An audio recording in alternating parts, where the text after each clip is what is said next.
Армысыздар, менің YouTube тыңдармандарым, ұстаған оразаларыңыз қабыл болсын. 30 күн ораза кезінде ағзада қандай өзгерістер болады? Бүгін осы жөнінде баяндап беретін боламын. Менің каналыма тіркеліп, қазақтың қызын қолдауды ұмытпаңыз. Сонымен ең бірінші апта біз үшін, яғни ағзамыз үшін ең қиын кезең. Өйткені бірінші аптада денеміз жаймен детокс процесін бастайды. Шамамен 8 сағаттан кейін ашуы басталады, яғни қандағы қант деңгейі түседі. Артериалды қысым түседі, бас ауырады. Яғни бұлардың барлығы тазалану процесінің іске қосылғандығын білдіреді. Сонымен қатар бірінші аптада қатты әлсіздік байқалады. Мұның себебі денемізге энергия беретін глюкоза жоқ.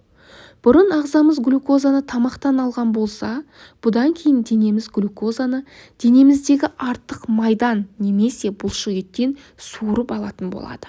Жалпы ашығудың өзі асқазан ішек жолына жақсы әсерін береді. Өйткені ашығу кезінде тоқ ішек тазаланады. Тоқ ішектің қабырғасында жабысқан қатып қалған фекалийлер ери бастайды. Біздің иммунитетіміз күшейеді. Мұның барлығы оразаның бірінші аптасында іске қосылады. Екінші аптада денеміз ашығуға үйренеді. Сонымен қатар қарқынды түрде өзін-өзі емдеу процесі іске қосылады. Себебі кейбір кісілерді бұрын мазаламаған сырқаттары қайта оянуы ықтимал. Бұл дегеніміз ішіміздегі лимфоциттердің денеміздегі өлген және ауру клеткалары қарқынды түрде сыртқа шығарумен тікелей байланысты. Оразаның 3 және 4 аптасында денеміз ашығуға үйренеді. Ең бастысы адам өзін жақсы сезіне бастайды. Деміміз тазарады, энергиямыз артады. Мидағы тұман кетеді, есте сақтау қабілетіміз жақсарады. Мұның бәрі детокс процесінің жаймен аяқталғанын білдіреді. Жалпы дінімізде жаратушымыз бізге зиян келтіретін ештеңені үкім етпеген.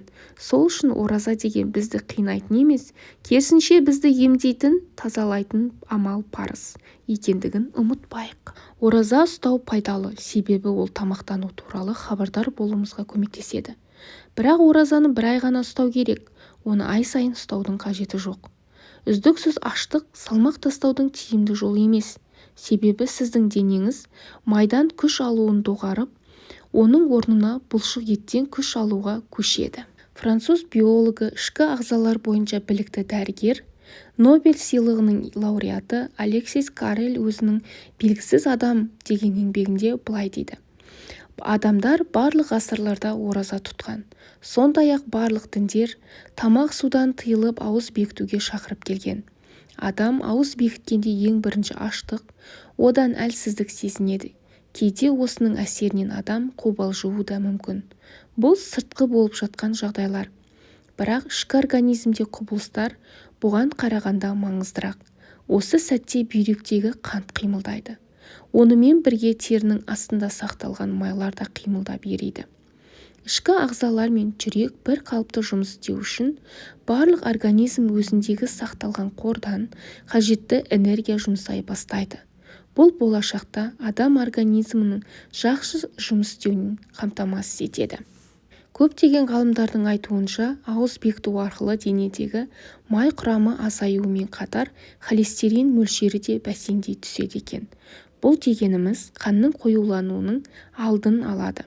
Сонымен қатар, сіздің ағзаңыз пайдаланып жүрген түрлі химиялық қоспалар бар тағамдардың басым көпшілігі улы заттарға толы. Ал ораза уақытында сіз осы улы заттардан арыла отырып, жасушалар жаңарып, жаңа күш, қуат пен энергия алатын боласыз. Барша адам мұқтаж болып жүрген медициналық диета арқылы сіз өмір жасыңызды ұзартып, рухани тұрғыдан тазарып, мұсылманның 5 парызының бірін атқаратын боласыз.